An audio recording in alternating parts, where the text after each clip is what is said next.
It is time for another book review because I have just finished reading The Blade Itself by Joe Abercrombie, the master of grim dark fantasy.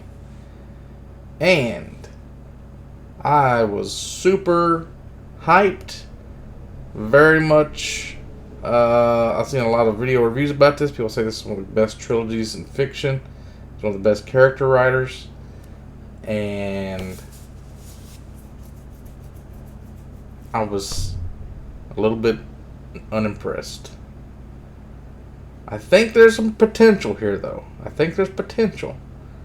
I'll tell you what's going on. A lot of people talk about, they have their favorite characters, be it Logan Nine Fingers or Glocta, if you've read this. I don't know if it's because I just came off the back of reading Nosferatu by Joe Hill, which is like, this is the best character writing I've ever seen. Probably. Even better than Stephen King. Even better than his dad.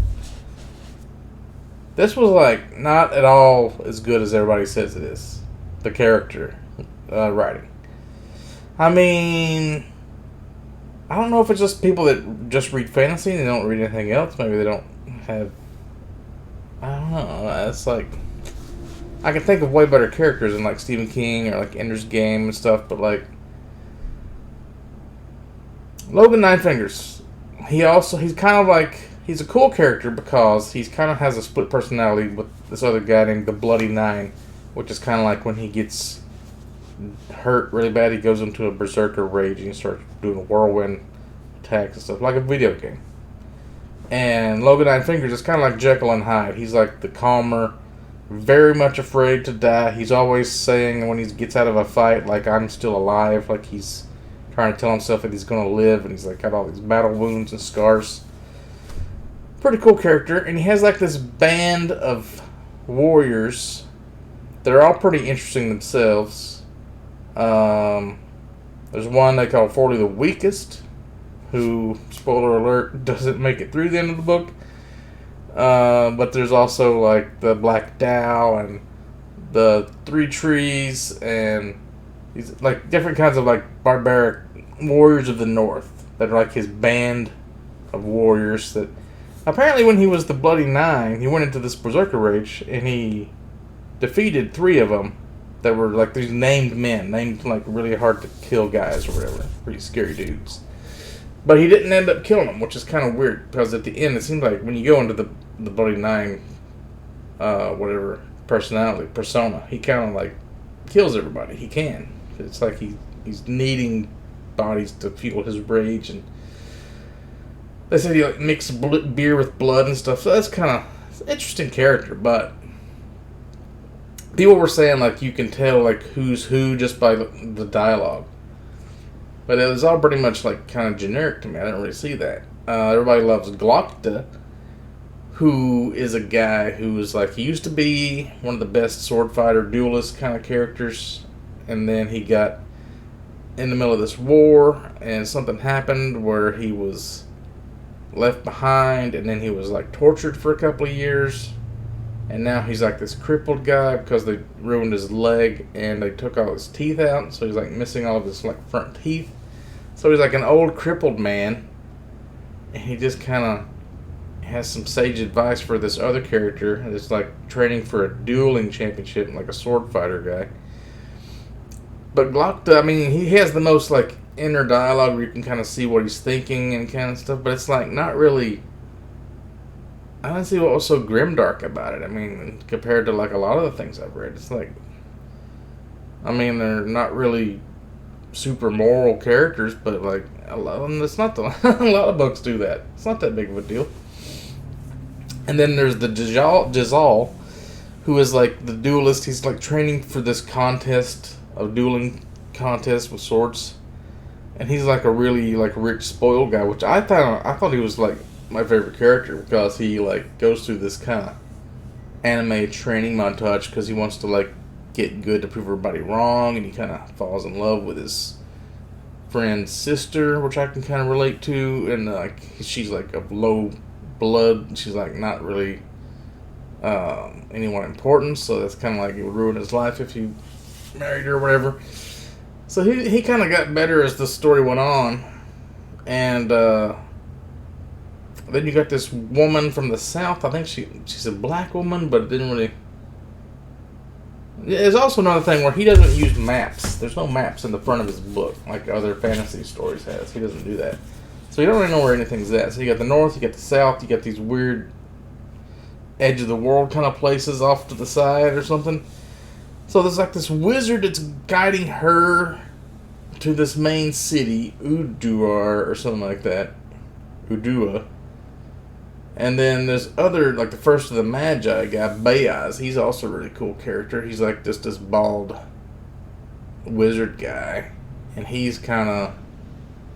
Him and this other dude are bringing Logan Ninefingers to the city. So it's like these mages are bringing these characters together for some unknown reason that they don't really explain. And then they buy a boat to go on a journey to a grand adventure, and then it ends before they go on the adventure. So the next two books are supposed to be more like plot driven. This is just like all carried on the character writing, so there's not really any plot to this. That's why it's not good. There's no plot. There's kind of like the first half, like 220 pages in, I'm like, this is like a 7. I thought this was supposed to be a 10. It's like a 7. It's not really good. But then the later half, it kind of picked up and it got more interesting. You had like the contest with the duel. That was pretty cool. You had like these new inquisitors that came around that were like these people that broke the second law, which is like you can't eat the flesh of man. The first law, I think, had to do with like burying somebody or the dead or something like that. I can't remember what the first law is because these are called the first law books. So it's like you'd think that they have like special powers because they call them eaters because they ate the flesh and they broke the law. But they didn't really seem to have any special powers. So I'm not really sure what's going on with that. And then they didn't believe Bayaz was the first of the Magi because it's been so many years and he's like hundreds of years old and they didn't understand how that could happen. So he had this magical key and he had to prove to them that he could unlock this tower that's been sealed up. And so all these characters like the Jezal and Logan and the Pharaoh the girl and the other guy, the other apprentice mage, Malchus Quai, and this guy that's a navigator. He's the guy that you can tell when he's talking because he has a very distinct, always bragging about how smart he is and kind of. He would be played by who's that comedian? Fuck, he's been on Harmontown so many times. The guy that played the unicorn, the Harmon Quest. Greg Proops. He would be played by Greg Proops if there was a TV show of that guy. But they all get together and you don't know where they're going to go. And then, like, at the end, Glokta is going to the south. And I think he's taking that guy's sister with him that Jezal likes. So I don't know how that's going to turn out. So it doesn't end well because there's no real ending to it. It just kind of... It's all a big setup for the next two books, I'm thinking. Because everybody says, like, the trilogy's great. Maybe not the first book, but the next two books makes up for it or something. So I'm going to keep going with it. But then a lot of people say this book, The Heroes, is like the best. That's written in the first law. It's a standalone. Doesn't really have anything to do with the other characters as much. So, I don't know. I don't know if I should just go right into the next book or if I should switch back to The Expanse.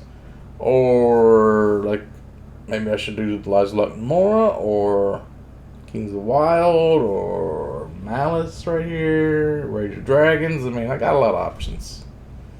I'm not really done with fantasy. I don't really need, like, a palate cleanser just yet, but... Ooh, I could do Jade Legacy. Ooh, I forgot about those. Everybody says this is really good. Jade City. I also have some more books I got at the thrift store yesterday, but I'm going to wait till I get a few more before I do a book haul.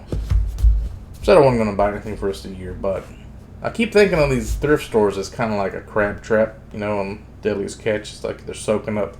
People are constantly donating to them and like flipping the inventory around, and you don't know like what kind of good books are coming through there.